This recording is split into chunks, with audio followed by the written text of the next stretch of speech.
গেল জুলাই অগাস্টের ছাত্র আন্দোলন দমনে যেভাবে শক্তি প্রয়োগ করা হয়েছে এবং তাতে যত প্রাণহানি হয়েছে স্বাধীন বাংলাদেশের ইতিহাসে তা নজিরবিহীন, যার দায় স্বীকার করে এখনো আনুষ্ঠানিকভাবে দুঃখ প্রকাশ করতে দেখা যায়নি আওয়ামী লীগকে। ক্ষমতা হারানোর ৩ মাস পরেও নিজেদের কৃতকর্মের বিষয়ে আওয়ামী লীগে কোনো অনুশোচনাও লক্ষ্য করা যাচ্ছে না, বরং পুরো বিষয়টিকে এখনো ষড়যন্ত্র হিসেবে প্রচার করছে দলটি। সেই লক্ষ্যেই বিদেশে বসে কর্মসূচিও দিয়েছে দলটি। তবে এখনই সরকার বিরোধী আন্দোলন নয়, বরং অন্তর্বর্তী সরকার কবে ব্যর্থ হবে তা দেখার অপেক্ষায় আছে আওয়ামী লীগ।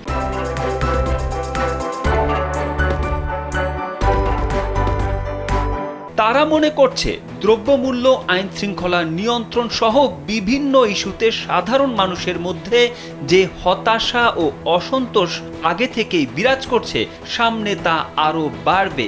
এরই ধারাবাহিকতায় অন্তর্বর্তী সরকার কবে জনসমর্থন হারাবে এমন আশায় বুক বেঁধে প্রতীক্ষা করছে আওয়ামী লীগ।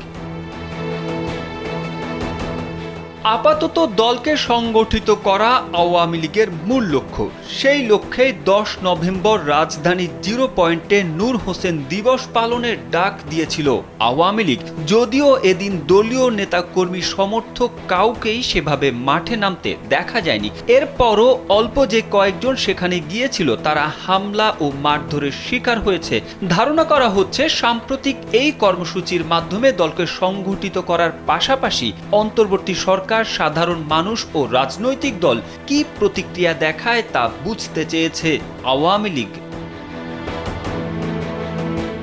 তবে বিদেশে বসে কর্মসূচি ঘোষণায় নেতাদের উপর নাখোশ তৃণমূল নেতাকর্মীরা।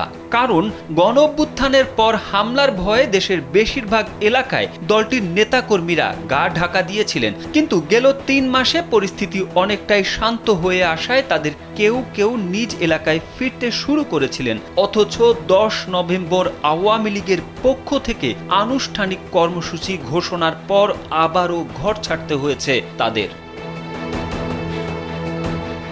কিন্তু বিশ্লেষকরা বলছেন, সরকার ব্যর্থ হলেও নিজেদের কৃতকর্মের জন্য জনগণের কাছে ক্ষমা না চাইলে মাঠে রাজনীতিতে ফেরা আওয়ামী লীগের জন্য কঠিন হবে। রাজনীতিতে ফিরে আসতে হলে আওয়ামী লীগকে জনগণের ম্যান্ডেট নিয়েই ফিরে আসতে হবে। এ নিয়ে একটি প্রতিবেদন প্রকাশ করেছে বিবিসি বাংলা। তারেক আহমেদ, কালবেলা। একটু ধর্মের নামে শুরু করে